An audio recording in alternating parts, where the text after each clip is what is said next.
Quero cumprimentar a todos com a paz do Senhor. Sou Cristina Mello, estarei comentando a lição 10 do dia 6 de junho de 2021, com o título O Ministério de Mestre ou Doutor. Neste segundo trimestre do ano, o tema das nossas lições é dons espirituais e ministeriais, servindo a Deus e aos homens com poder extraordinário. O comentarista da nossa lição é o pastor Elinaldo Renovato.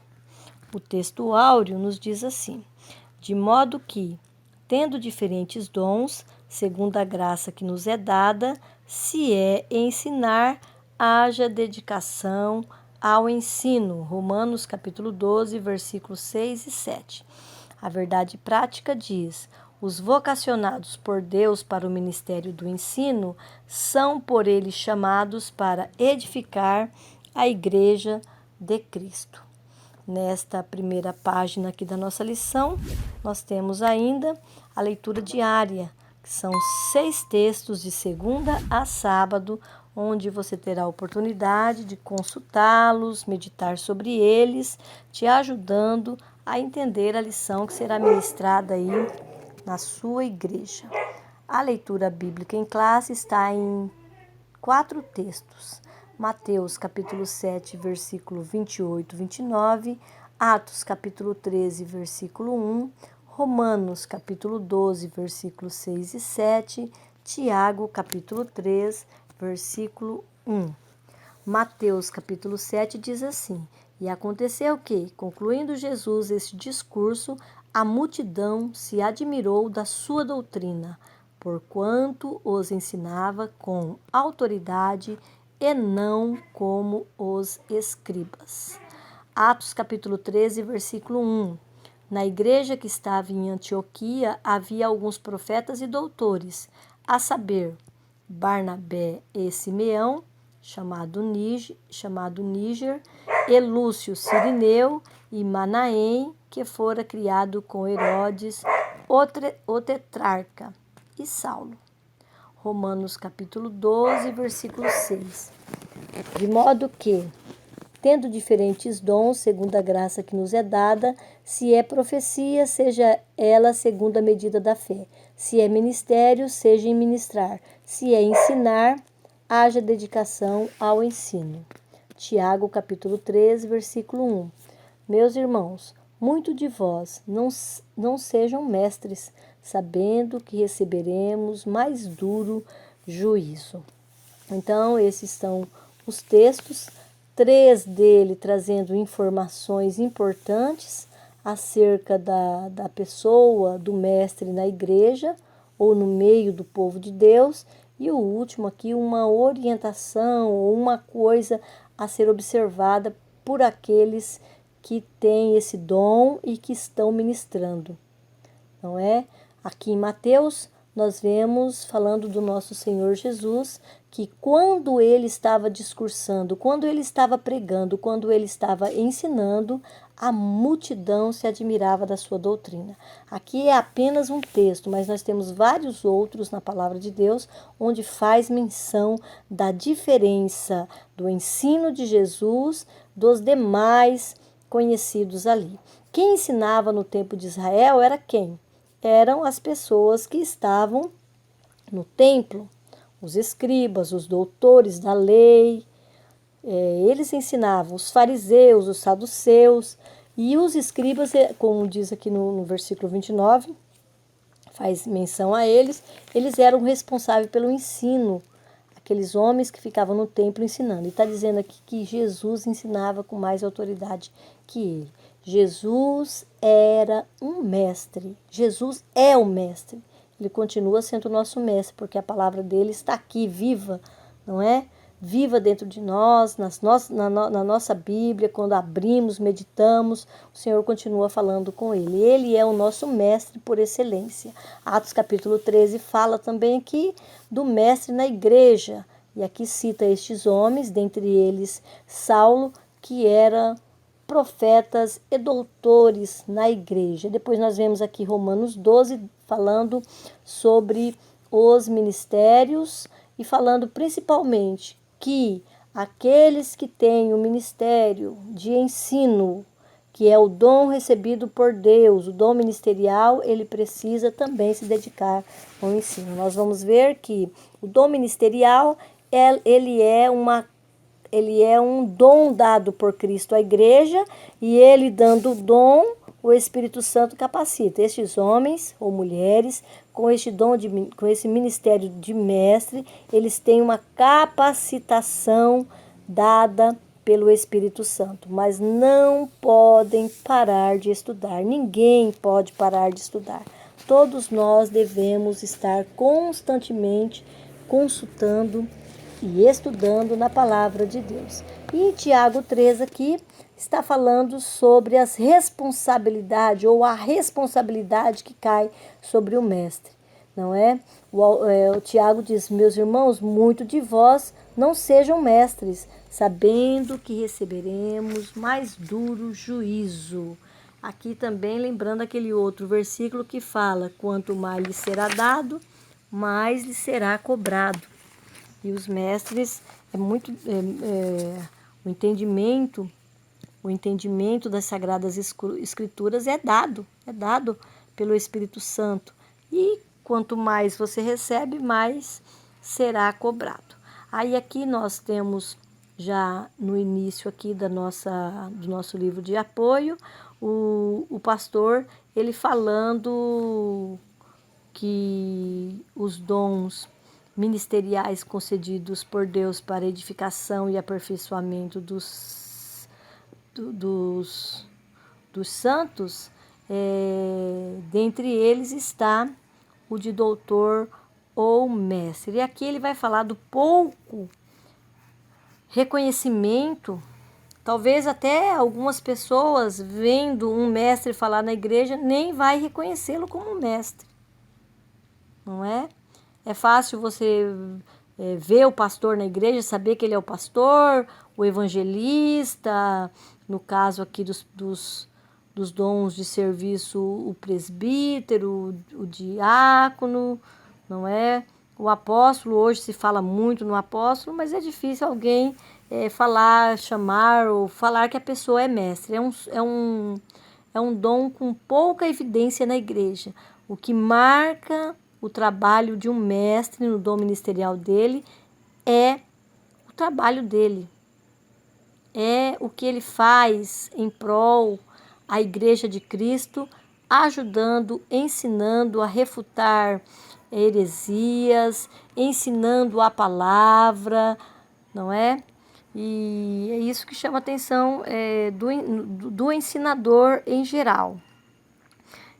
O autor aqui também, ele fala um pouquinho sobre que a pessoa que tem esse dom, ela precisa também ter um pouco de humildade. Às vezes a pessoa não tem humildade no exercício do dom que Deus lhe concedeu. E ele vai falar um pouquinho aqui da soberba que pode acontecer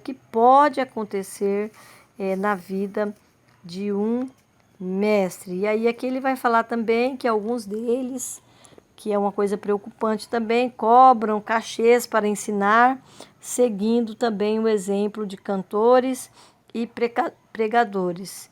E isto é uma coisa preocupante, não é? O mercantilismo dos dons ou talentos que Deus deu. É um cuidado que o mestre tem que ter. Ele fala aqui, ó: há os mestres ou doutores que, a despeito de seu grau de conhecimento bíblico, teológico e secular, são verdadeiramente humildes e sinceros, colocando-se como servos a serviço da igreja. E aqui ele coloca os dois, não é? Aqueles que estão mais preocupados com o que vai receber, daqueles que estão preocupados em servir. E ele fala uma coisa importante aqui sobre os ensinadores na igreja, e ele fala dos pastores, porque muitas vezes o pastor, ele é um mestre. Ele diz aqui, o autor: quando o pastor também é mestre, pode suprir a igreja com o ensino da palavra.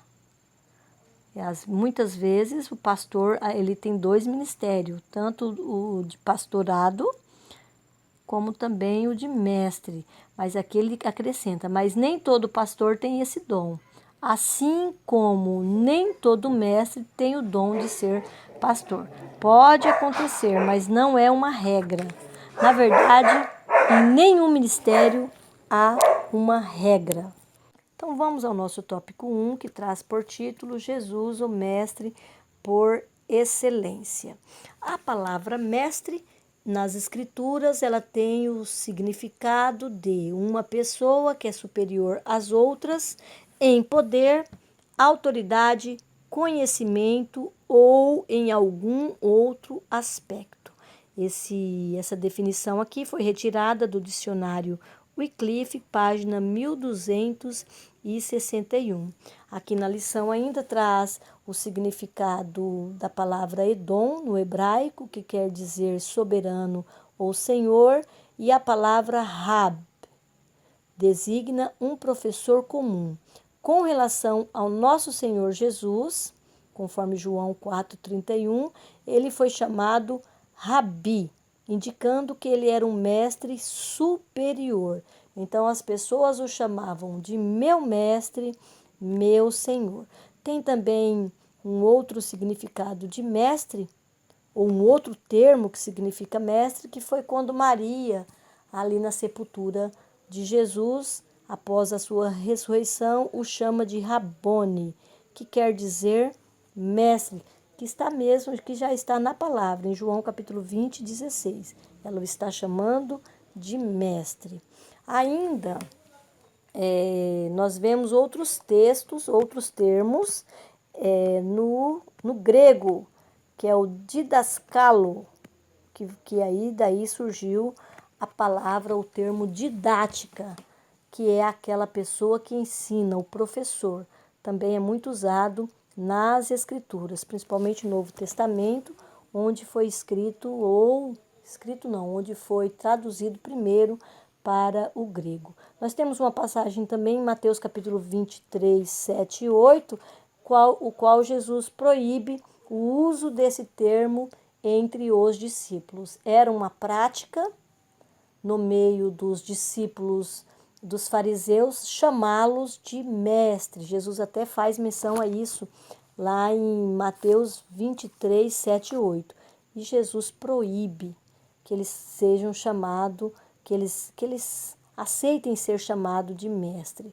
O autor diz aqui que é por causa do orgulho e da exaltação pessoal com que era utilizado pelos fariseus. E quando nós olhamos o dom ministerial de mestre, nós vemos que a pessoa que recebeu este dom, ele vai prestar um serviço, ele é um servo.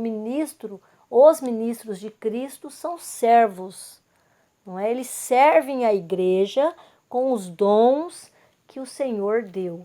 Como nós falamos anteriormente, na igreja, muitas vezes, algum mestre ele não é chamado de mestre, não é?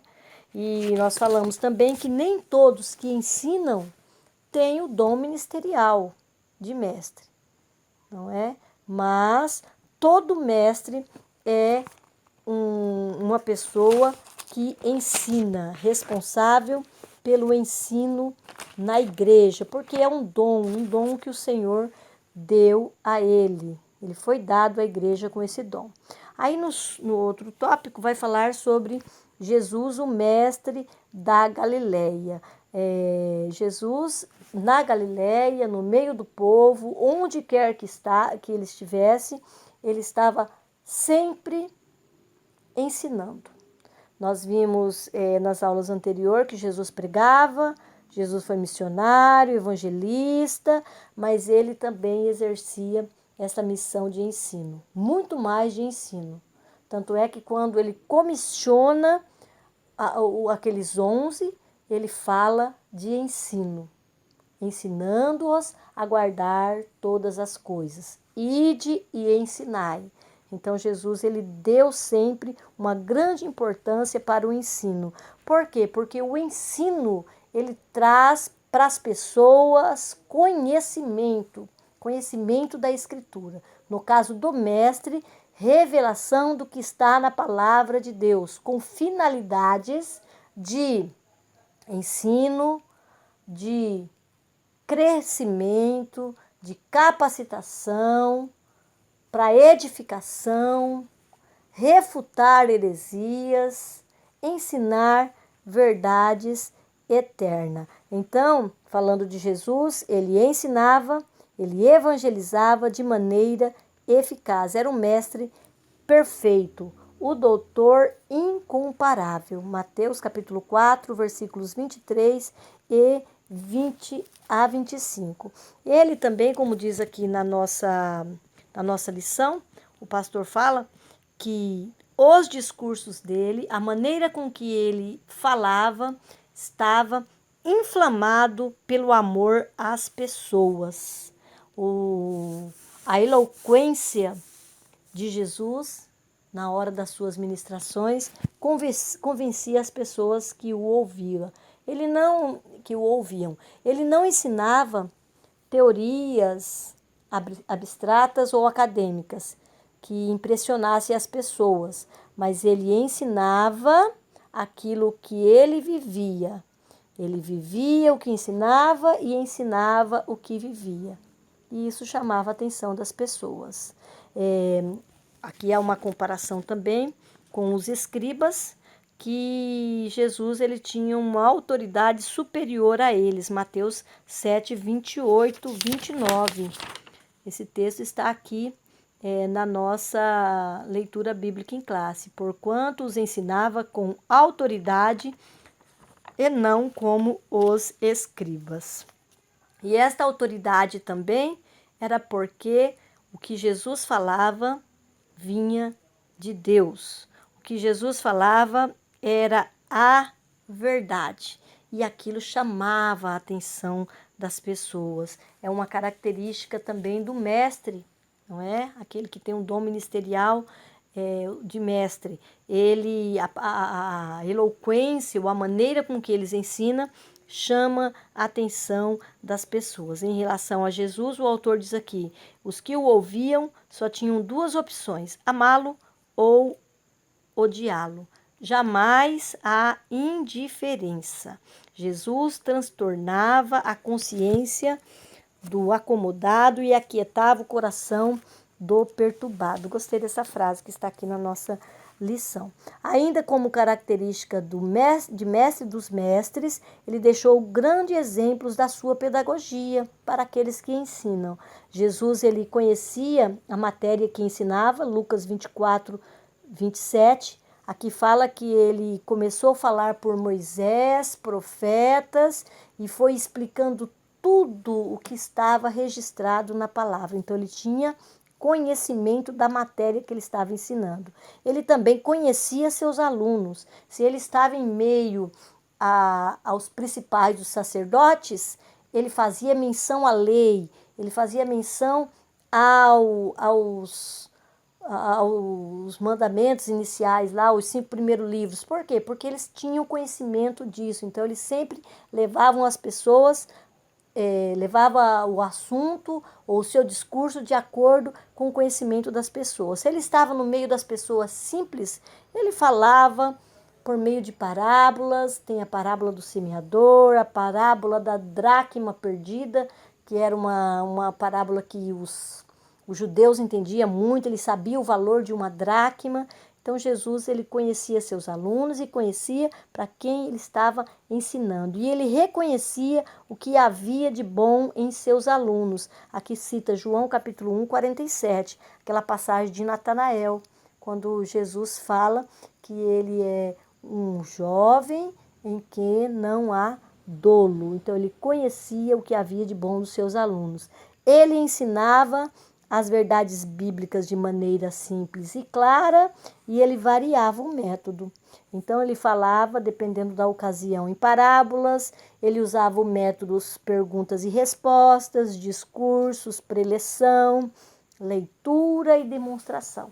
Então, como mestre, ele tinha uma didática, ele tinha uma maneira própria de ensinar. E isso tudo está na palavra de Deus, que é a nossa fonte também de ensino.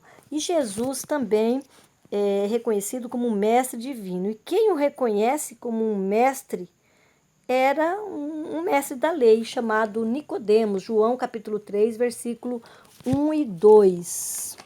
Vamos ver lá? João capítulo 3, versículo 1 e 2. Então a palavra de Deus diz que ele foi encontrar-se com Jesus à noite. Seu nome era Nicodemos e ele era um príncipe dos judeus. E quando ele foi ter com Jesus, ele disse: Rabi, bem sabemos que és o mestre vindo de Deus, porque ninguém pode fazer esses sinais que tu fazes se Deus não for com ele. Então há aqui um reconhecimento de um mestre, reconhecendo a superioridade de outro. Ele está reconhecendo Jesus como seu mestre. E é interessante aqui, irmãos, que tem uma passagem, que não está citada aqui na lição, mas eu lembrei, quando Jesus, certa vez, é preso, não é? É levado diante das autoridades, Nicodemos estava ali. E ele é um dos que defende Jesus. Está lá em João capítulo 7, versículo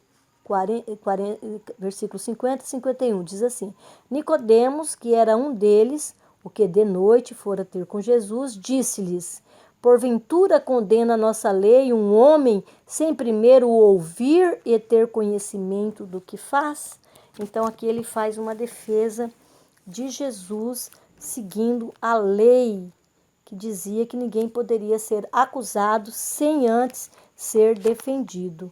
E aqui nesta passagem, Jesus acaba sendo livre. Como nós falamos anteriormente, quando ele ensinava, ele chamava a atenção das pessoas e alguns o odiavam. Aqui ele estava numa plateia que queria puni-lo. E ali Nicodemos lembra a lei e Jesus ele sai, né? Ele era o mestre divino, não era o momento ainda dele ser preso.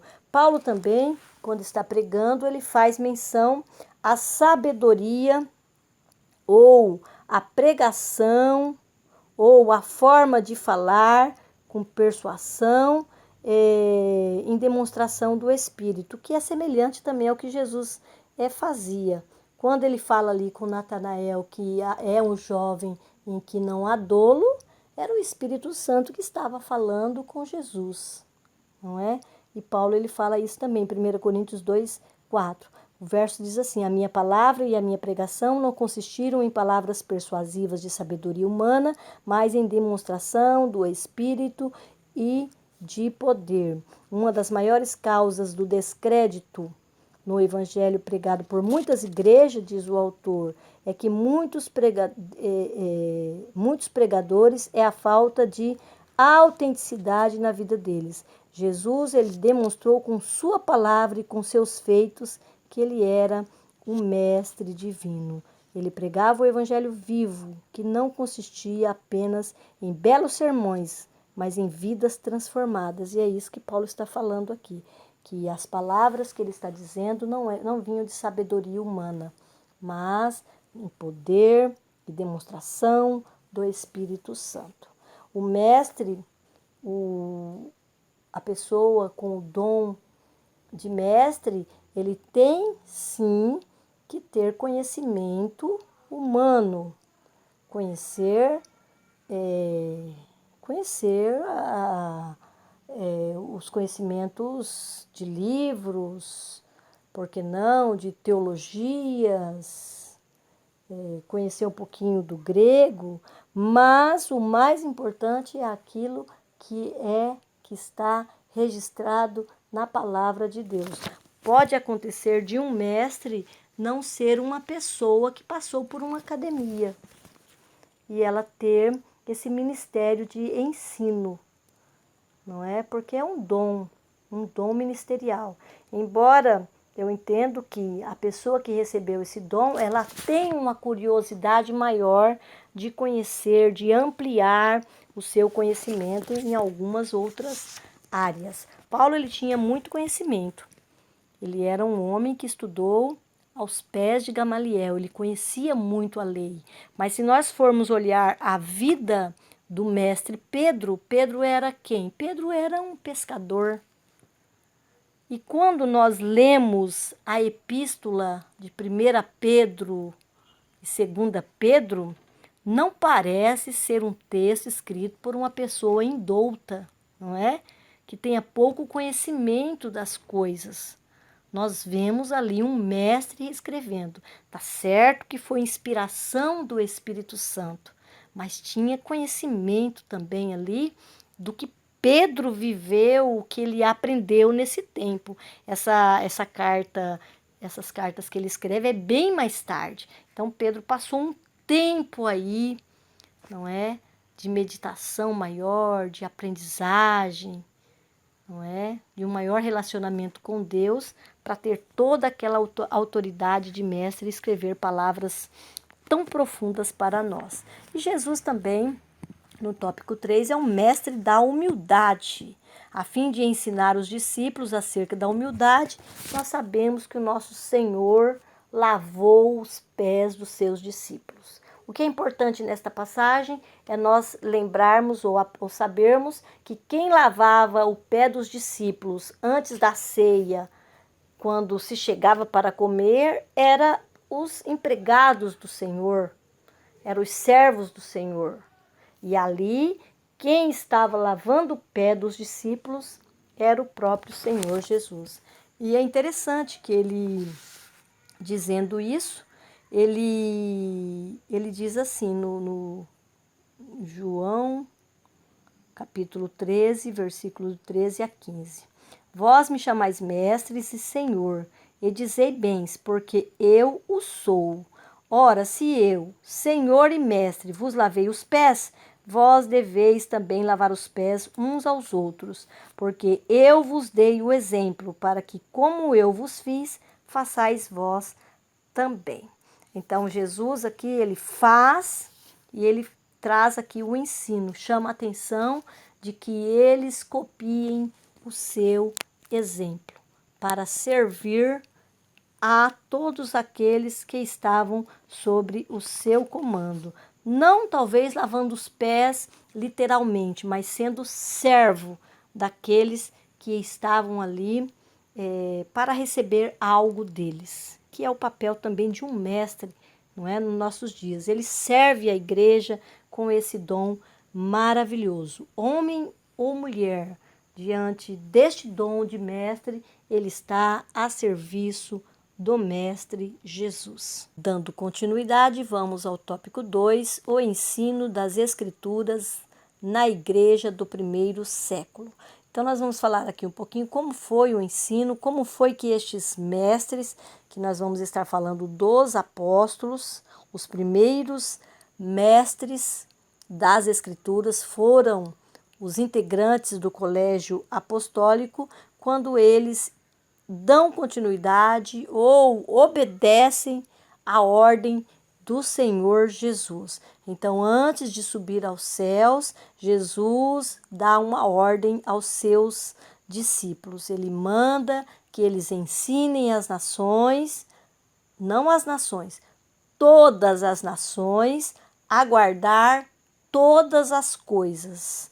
Todas as coisas que Jesus está falando aqui é o ensino que ele havia dado àqueles discípulos. É tudo que eles viram e ouviram do seu Senhor nestes 3 anos do ministério de Cristo, fora as revelações ou as lembranças que o Espírito Santo iria falar ali com eles. Nós vimos anteriormente Paulo falando que as palavras dele, tudo que ele havia dito não veio da sua sabedoria, do seu conhecimento, mas foi poder do Espírito Santo. Poder do Espírito Santo para que ele fizesse ou falasse e escrevesse. Então há uma ação aí toda do Espírito Santo, que é o Consolador enviado por Cristo, e tudo que Jesus fez. E eles deveriam ensinar todas estas nações. E foi isso que Pedro fez. Após eles saírem dali, Jesus ascender aos céus, eles já vão para Jerusalém, já acontece ali a separação ou a oração para designar o 12º para substituir Judas, que foi Matias, e ali eles ficam esperando a descida do Espírito Santo. E depois disso, Pedro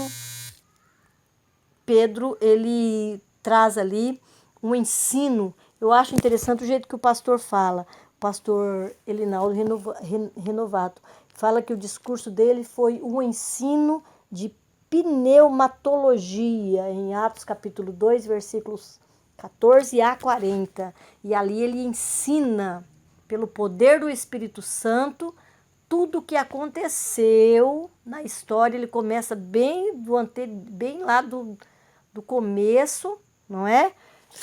Vamos olhar aqui como que ele inicia. E ele começa e ele vai até o fim da história e ganha ali 3.000 almas para Jesus. Ele diz assim a palavra: Pedro, porém, pondo-se em pé com os 11, levantou a voz e disse-lhes: varões judeus e todos os que habitais em Jerusalém, seja-vos isso notório e escutai as minhas palavras. Estes homens não estão embriagados como vós pensais, sendo esta a 3ª hora do dia. Mas isto é o que foi dito pelo profeta Joel.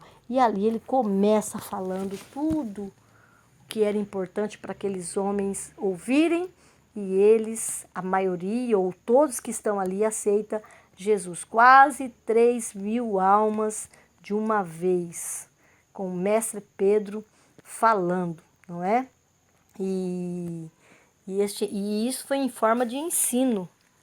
Não parece que Pedro estava, como nas pregações de hoje, gritando, falando alto, mas ele estava, pelo poder do Espírito Santo, ministrando ali ao coração daqueles homens. Aí o autor diz aqui: tendo em vista a plena edificação da igreja, na palavra, o Senhor Jesus, através do Espírito Santo, dotou alguns de seus servos com o dom também ministerial de mestre ou doutor. Esse dom é uma capacitação sobrenatural do Espírito. Isso não significa, porém, que devemos descuidar da nossa formação intelectual, pois o preparo para o ensino passa pela capacidade de aprender para posteriormente ensinar. Aqui o autor ele inicia falando do início, após a ordem de Jesus, o que acontece, e ele depois já traz aqui para o ensino dos mestres nos dias atuais.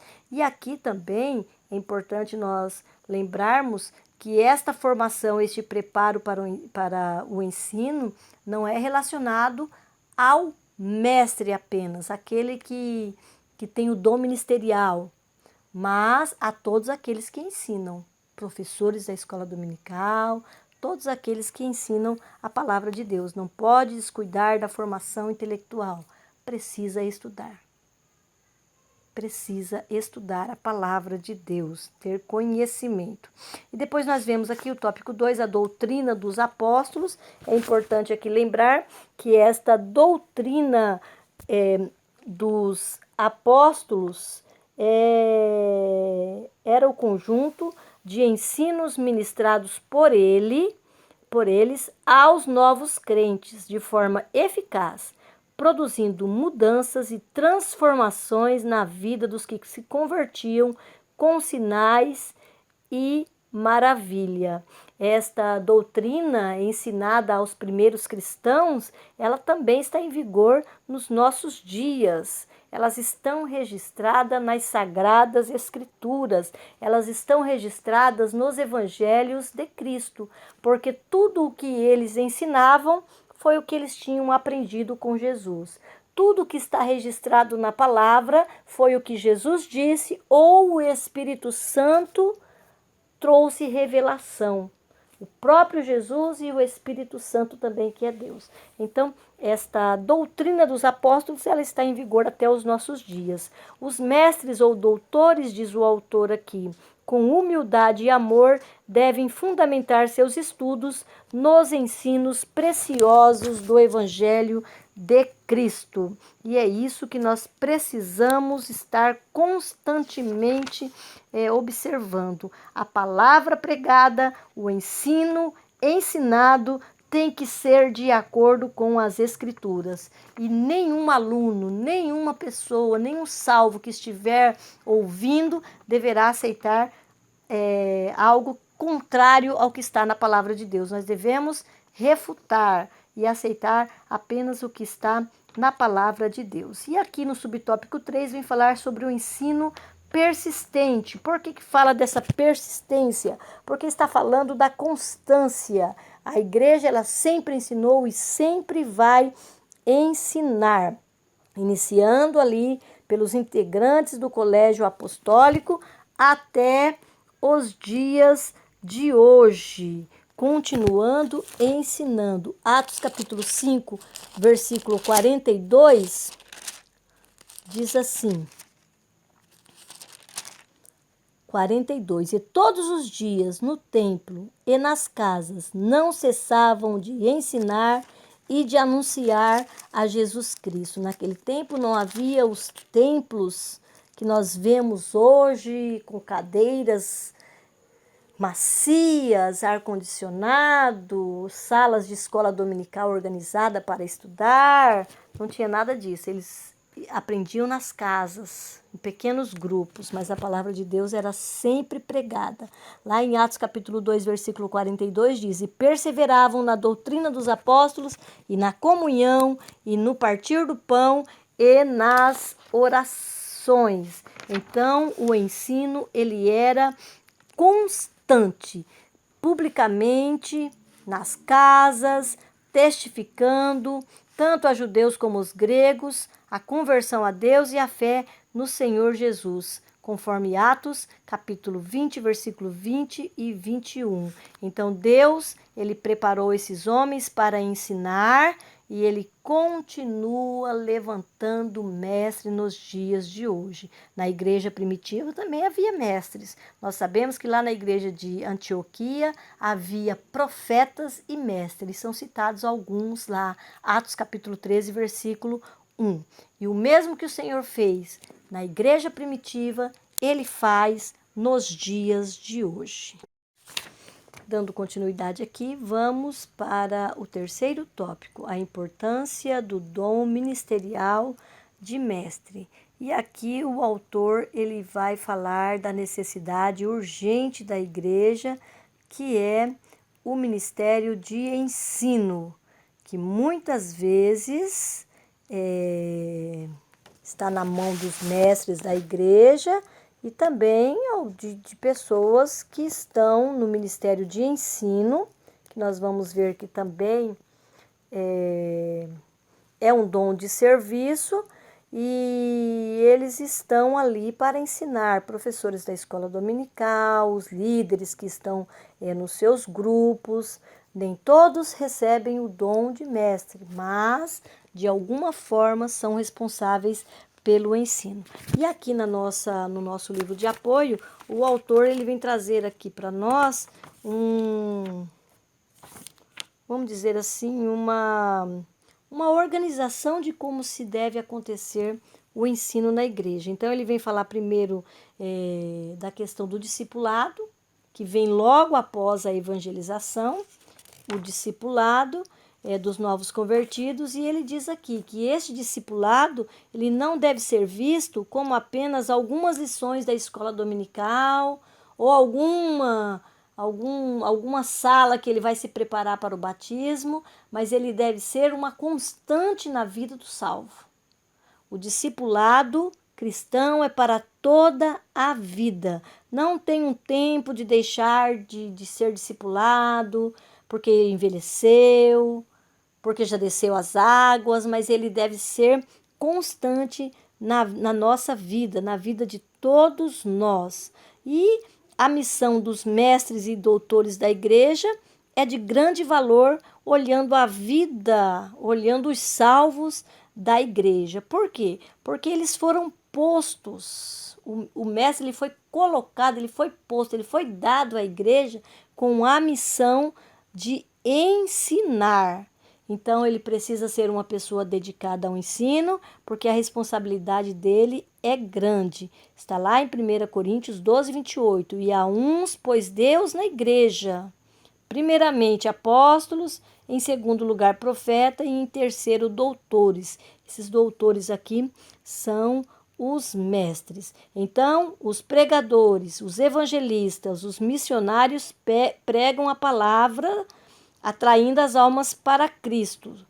E aquelas pessoas que chegam, ainda crianças espirituais, sem conhecimento da verdade, elas precisam receber o alimento espiritual de acordo com seu tempo de conversão.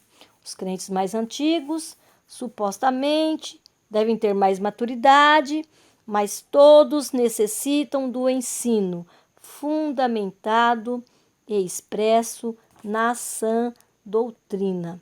Sem o ensino, os crentes ficam sem conhecimento, indispensável ao seu crescimento na graça e no conhecimento do Senhor Jesus. E aqui, quando vem falar dessa necessidade também, o autor lembra do perigo ou dos enganos que muitas vezes rondam a igreja, que são as heresias, são as ideias errôneas da palavra de Deus por meio de pessoas que querem enganar a igreja, sincretismo religioso, ideias ecumenistas, não é? Psicologias, todo um conjunto de coisas que rodeiam o meio dos crentes para prejudicar. Então é muito importante que quem ensina a palavra de Deus prepare seus alunos para refutar toda e qualquer heresia.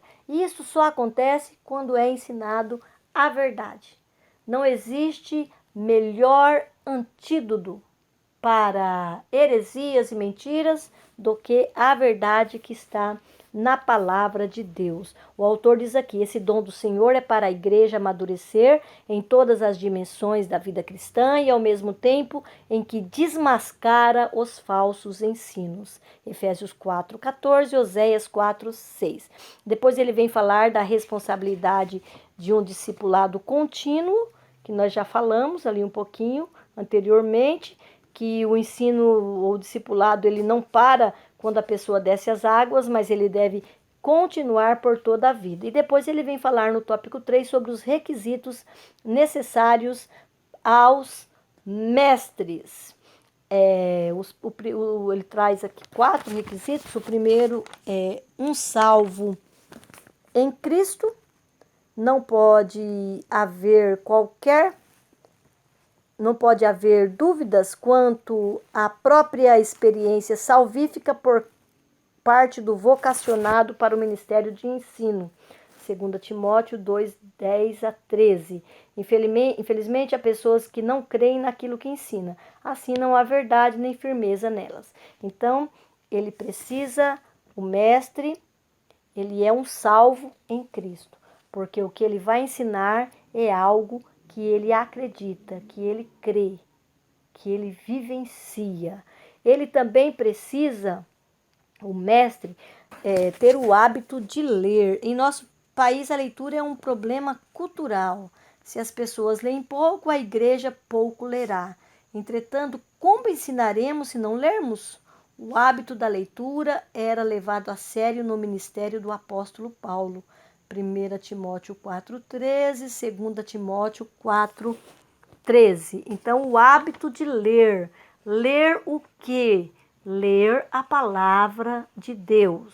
Quem está no ministério de ensino, o professor de escola dominical, ou os mestres que têm um dom ministerial de ensino. Ler a palavra, ler as teologias, que nos ensina a reconhecer ou conhecer as doutrinas, ver, consultar dicionários, ver as leituras que estão aí, muitas delas agora, recentemente, sendo publicadas sobre os pentecostais, sobre o verdadeiro pentecostalismo, porque tinham poucos escritores que escreviam, e agora a gente está vendo muita coisa aí surgindo, não é? desses novos escritores, e é muito importante que nós sejamos leitores, primeiramente da palavra de Deus, e depois esses demais livros que nos ajudam a entender a palavra de Deus. O preparo intelectual, aqui está falando também que a Bíblia é o instrumento de trabalho do ensinador cristão. Considerando este livro milenar, veremos que a cultura e o mundo da Bíblia são diferentes do nosso. Por isso, o mestre deve compreender o mundo da Bíblia. E aqui está falando daquele preparo que você vai conhecer nesses livros que nós falamos anteriormente, nas teologias, conhecer a cultura de Israel, conhecer um pouco da cultura do tempo de Jesus, conhecer um pouquinho da língua grega, para entender o significado de alguns termos. Está sempre registrado aqui nos textos da escola dominical, também nos rodapés das nossas Bíblias de estudo. É bom pesquisar, conhecer um pouquinho, para que entendamos, não é, a palavra de Deus e pregar a palavra de Deus. Não é necessário fantasias, historinhas ou grandes pregações com termos difíceis que muitas vezes as pessoas não entendem. Mas esta aprendizagem é para que a gente entenda e melhor ensine os nossos alunos. E o quarto item aqui, um coração em chamas. Martin Lloyd Jones dizia que a verdadeira pregação era teologia em fogo. É vontade de Deus que o vocacionado ao ensino utilize os avanços das ciências bíblicas para pregar a palavra de Deus na força do Espírito Santo. Precisamos alcançar as mentes e os corações dos nossos dias, e isto apenas será possível quando tivermos obreiros com uma mente bem preparada e conectada a um coração em chamas e apaixonado por Jesus. E aqui cita Atos capítulo 3, 12 e 26, falando aqui na palavra de Deus dos apóstolos da igreja primitiva, o amor com que eles pregavam, a defesa que eles faziam de Deus e da palavra de Deus e daquilo que eles estavam ensinando, não é? E Pedro, ele falava com eloquência e ele sempre tinha uma mensagem para levar as pessoas ao arrependimento. Lá no versículo 19 de Atos 3 diz assim: arrependei-vos e convertei-vos para que sejam apagados os vossos pecados e venham assim o tempo do refrigério pela presença do Senhor. Então o coração em chamas, tudo que nós ensinarmos, que tudo que nós pregarmos, levar as pessoas aos pés do Salvador, não é? Porque essa é a missão também de quem ensina. A conclusão diz assim: é preciso desfazer a ideia propagada ao longo das décadas acerca do preparo intelectual do crente. Sempre houve, não é? Muito preconceito com quem ensina, que não é bom ler muito, que não é bom estudar muita Bíblia, que é o Espírito Santo que revela. Jesus diz que o Espírito Santo nos faria lembrar aquilo que eles viveram com Cristo, que eles viram. No nosso caso, que nós lemos, não é? O Espírito Santo nos ajuda a lembrar, então nós precisamos fazer a nossa parte. Não é verdade que, continuando aqui, que necessariamente ele esfriará na fé se estudar. Se fosse assim, Paulo seria o mais frio dos apóstolos no Novo Testamento, pois não havia obreiro mais bem preparado que ele. Este, no entanto, soube conjugar preparo intelectual e poder do alto. É disso que as nossas igrejas precisam. Homens, mulheres, eu vou acrescentar, cheios do Espírito Santo, mas, do mesmo modo, com a mente iluminada para responder com mansidão e temor à razão da nossa esperança. 1 Pedro 3,15. Amém? Que o Espírito Santo possa falar melhor em seu coração. Cada um que ouviu aqui esse comentário desta lição possa no domingo ou na quarta ou na sexta ouvir aí o professor na sua na sua escola dominical e aprender mais com ele, não é? E aprender também sempre do nosso Mestre. Que o Espírito Santo fale melhor ao coração de cada um. Eu quero terminar aqui, pedir que, se você ainda não se inscreveu no meu canal, se inscreva. Estou chegando perto dos 300 inscritos. Curta, compartilhe, deixe seu comentário. Eu sempre passo lá, eu leio todos, deixo um recadinho, tá bom? Se inscreva aí no meu canal. Eu fiz essa aula em áudio, esse comentário em áudio, porque eu tive aqui eu vou fazer uma viagem e eu achei mais rápido fazer assim, para eu dar conta de tudo aqui, tá bom? Então, Deus abençoe. Semana que vem eu vou gravar minha aula, damos continuidade aí ao trimestre. Também nesta hora quero pedir a Deus a bênção dele sobre você, sua casa, sua família, sua igreja e a escola dominical a qual você pertença. Deus abençoe a todos.